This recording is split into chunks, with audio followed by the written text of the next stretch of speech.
There are so many misconceptions about the role of men in marriage due to the way the society is now, that we have access to various information, different content, different posts, different videos, the ones that are just for content sake, the ones that are real, and all those things. So many people, especially those who don't even know their stand, or those who don't even know what they are doing, they don't even know what it is. Sometimes I get surprised when I, hear of many things.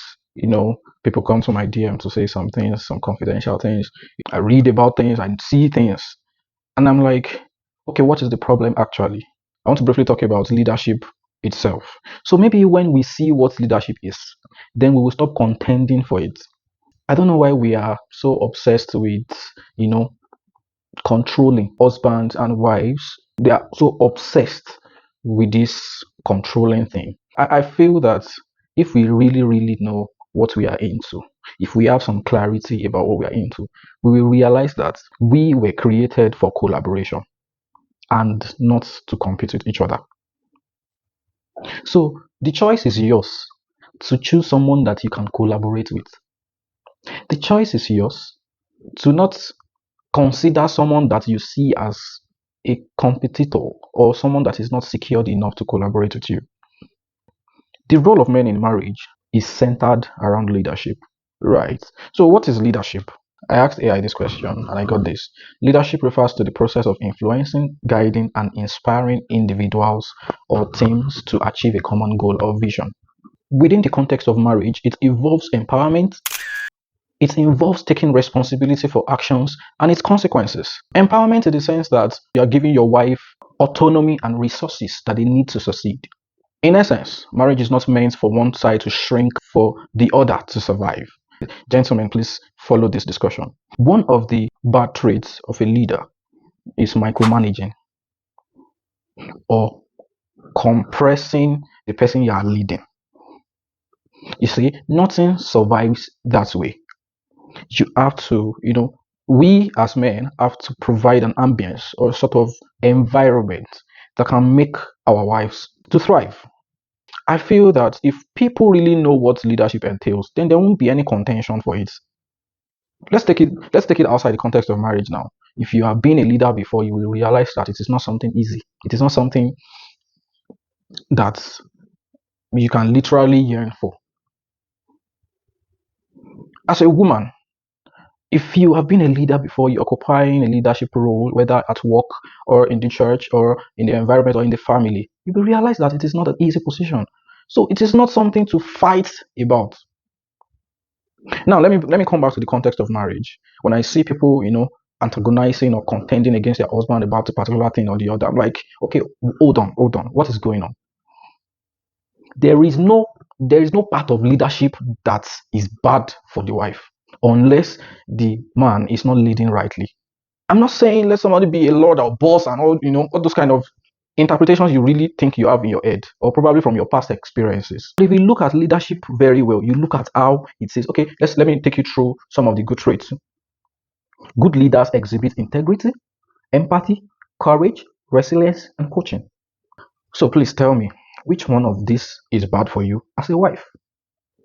A good leader will make you thrive. But let me say this, being a good leader does not mean you have to be perfect, does not mean all your decisions will be right or will work. Being a leader does not mean you know all the things. Are we following now? Being a leader does not mean that you are going to take charge all the time. So I think that if people really know what leadership entails, you will realize that it is more of serving someone than even being, like, let me use the word boss. It's more or less like you're serving someone. People that have occupied leadership positions in this life, they know this. It is not an easy place to be. It is easy to criticize leaders because talk is cheap. So what is the problem? I know it. Let's discuss it. Traits of bad leaders: micromanaging, dishonesty, that is, you lack transparency and trustworthiness, lack of accountability, poor communication, and selfishness. As a man, if you want to lead, you can't be selfish. You have to be selfless. That is why if you have not gone through a lot of personal development, spiritually, emotionally, physically, financially, and all that.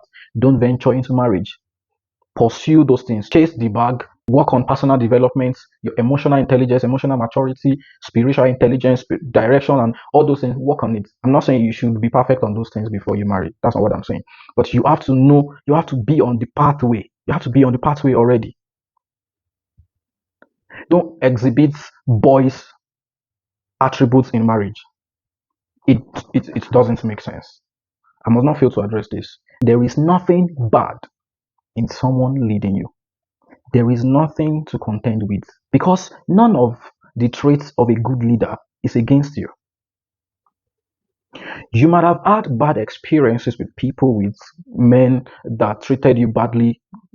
That's them.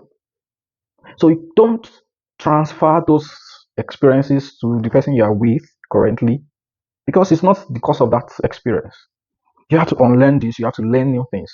You have to know that this my man is different from the people that I've been with, and it's not the cause of my trauma. It's not the cause of my experience.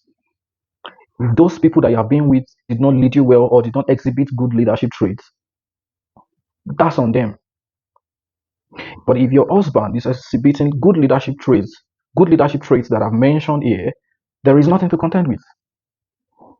Because all these things, indirectly or directly, are for you and not against you.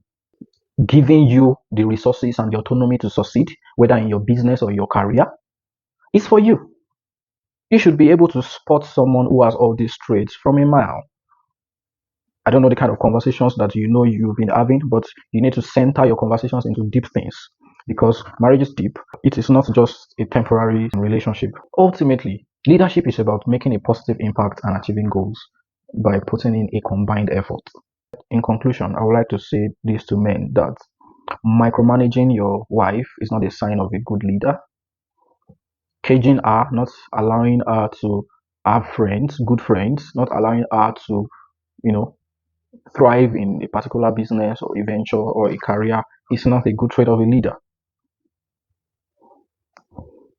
Being a dictator or an authoritarian is not a sign of a good leader. At the end of the day, it is only your efforts that you will reap. You cannot reap a combined effort. What then now happens when something goes south? Even though there are a few cases that, unfortunately, there are some women that is the kind of environment that, will I say, work for them? I don't know.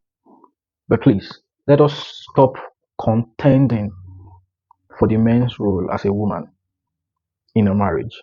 If everybody is focused on how to carry out their roles very well, things will get better. But when we leave what we are supposed to do, if we are focusing on what our partner is not doing right, then it's not going to end well. I'll see you around.